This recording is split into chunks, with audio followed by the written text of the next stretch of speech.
তারা যেন মাটি এলাছি রে এনতে ভাগতেছে এই গাড়ি ড্রাইভার কো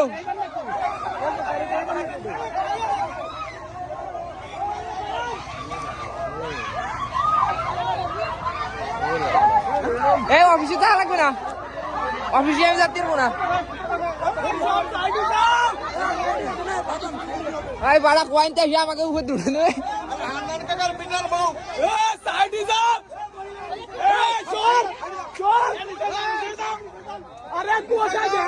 গাড়ি কম করে লাগাই দিচ্ছে